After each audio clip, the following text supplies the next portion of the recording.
இப்போ யூடியூப்ல பார்த்தா டீடாக்ஸ்லேயே பல வகை இருக்கு மேம். சுகபேதிங்கிறாங்க, இது மாத்திரை எடுத்துக்கிறது இருக்கு, விளக்கெண்ணெய் குடிங்கன்னு சொல்றாங்க. இப்போ இது எல்லாமே எல்லாமே எல்லாருக்கும் ஒத்து வராது.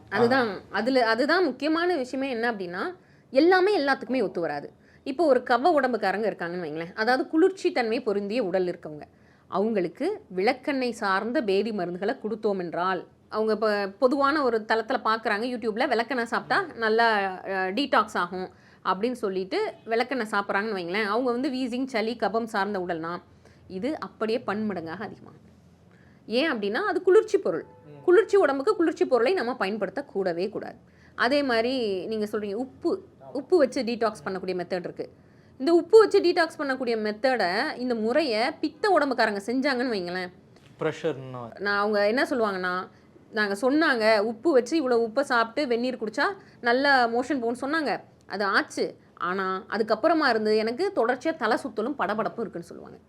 அப்போ இது வந்து பொதுப்படை கிடையாது. இப்போ அதுக்காக தான் நீங்கள் இந்த master health checkup, Siddha diagnosis, சித்த மருத்துவ முறை நோய் நாடல்ன்றது ரொம்ப முக்கியம்.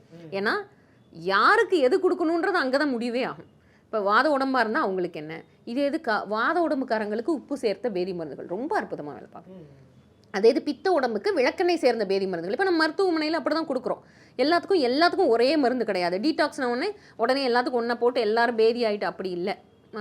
நிறைய பஞ்சகர்மா சென்டர்ஸ், இது மாதிரியான ரிலாக்ஸிங் இது டீடாக்ஸ் சென்டர்ஸ்லலாம் இப்படி தான் கொடுக்கப்படுகிறது.